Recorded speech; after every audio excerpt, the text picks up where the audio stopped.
ইমান দীঘল হেপি দিৱালী এই জিকিলো দেই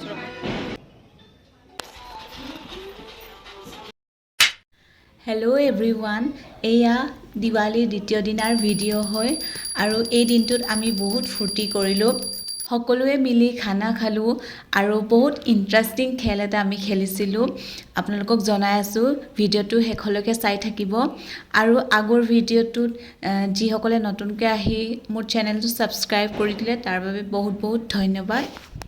আৰু মাক জীয়েক চেম কালাৰৰ কাপোৰ পিন্ধিলোঁ সেইদিনা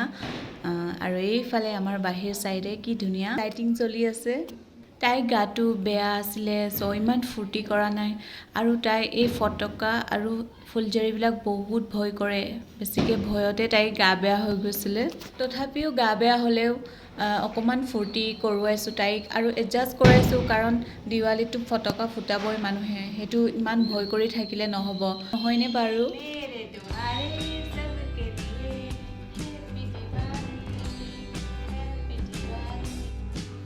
Happy Diwali! Kau dia? Kau dia? Happy Diwali! Wah? Happy Diwali! Happy Diwali! Ya, marangoli. Kenapa lagi se? Ini punya yang kise? Ini ba? Baik itu no.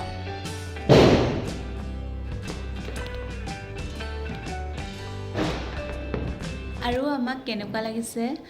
জনাবচোন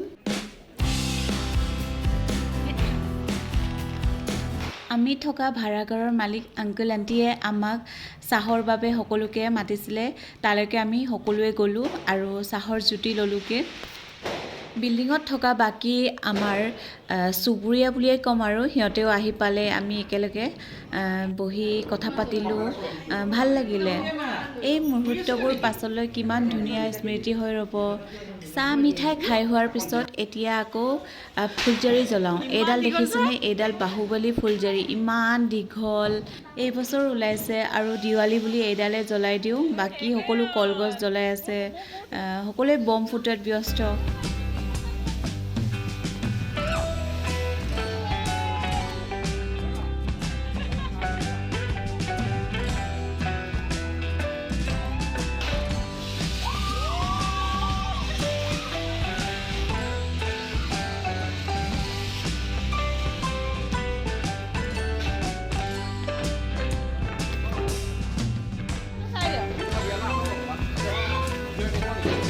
Video.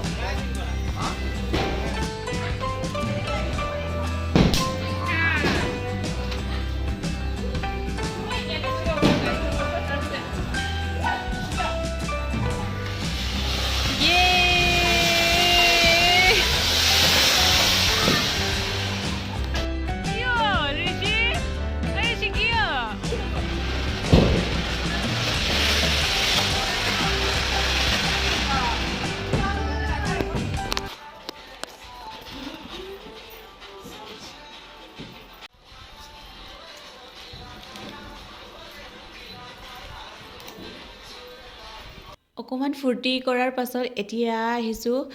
খোৱা পৰ্বলৈ ভিডিঅ'ৰ আগতে আপোনালোকক কৈছিলোঁ আমি একেলগে মিলি খানা খাইছিলোঁ আৰু ইণ্টাৰেষ্টিং গেমটো আপোনালোকক কৈ আছোঁ এয়া আছিলে মটন আৰু আছিলে পৰ্ক বহুত ধুনীয়াকৈ বনাইছিলে দাদাজনে ঘৰৰ পৰাও বহুত দূৰত থাকোঁ আমি আৰু এনেকুৱা পৰিৱেশত থাকিলে অলপ মনবোৰ ভাল লাগি যায় আৰু নিজৰ আপোন মানুহৰ লগত নাথাকিলেও এই সকলেই আপোন হৈ পৰে নিজৰ মানুহ হৈ পৰে আৰু আমিও খাই লওঁ পৰ্কৰ টেষ্টটো ল'লোঁ বহুত টেষ্টি আছিলে আৰু মটন পৰ্ক দুটা অপজিট হয় টেষ্টটো সেইকাৰণে এটা টেষ্টেই খালোঁ আৰু মটন যিহেতু ৰাতিপুৱা সময়খন গৰম ভাতৰ লগত বেছি খাই ভাল লাগে আৰু এতিয়া কওঁ আপোনালোকক সেই ইণ্টাৰেষ্টিং গেমটো কি আছিলে এয়া আমি খাই বৈ ষ্টাৰ্ট কৰি দিলোঁ টম্বলা হয় আপোনালোকে প্ৰায় খেলিয়েই পাইছে চাগে এইটো ঘৰতে এইটো কোনো জুৱা নহয় বা বেলেগ ধৰণৰ খেল নহয় এইটো আমি এনেই আৰু ফূৰ্তিৰ কাৰণে ঘৰতে খেলিছোঁ সকলোৱে মিলিজুলি খেলটো একদম চিম্পল এই 1ৰ পৰা 99 যিটো নাম্বাৰ থাকে আৰু সৰু সৰু টিকট থাকে এজনে নাম্বাৰটো এফালৰ পৰা এটা এটাকৈ কৈ যায় আৰু সেই টিকটত থকা নাম্বাৰটো যাৰ আগতীয়াকৈ শেষ হয় সেইজনেই উইনাৰ হয় যেনেদৰে লটাৰী টিকটত যাৰ নাম্বাৰ আগত উঠে সিয়ে বিজয়ী হয় ঠিক তেনেদৰেই আৰু শিৱসাগৰত লটাৰী খেল বহুত প্ৰচলন হয় প্ৰত্যেক বছৰে আমি খেলোঁ কিন্তু আমি এইবাৰ ঘৰত নাই যিহেতু ইয়াতে অকণমান সেই খেলৰ উপভোগ কৰিলোঁ আৰু মাত্ৰ 10 টকা লগাই খেলিছিলোঁ এয়া ময়ো পাই গ'লোঁ খেলৰ মাজেৰে ইমানেই হাঁহিলোঁ নহয় আৰু আমাৰ এই দ্বিতীয় দিনৰ দিৱালী এনেদৰে পাৰ কৰিলোঁ 2024 চনৰ দিৱালী এনেদৰে বিদায় জনালোঁ আৰু এই ভিডিঅ'টো চাই আপোনালোকে যদি ভাল পালে তেনেহ'লে লাইক কমেণ্ট দিব ছাবস্ক্ৰাইব কৰিব আৰু আজিলৈ আহিছোঁ আকৌ লগ পাম নতুন এটা ভিডিঅ'লৈ বাই বাই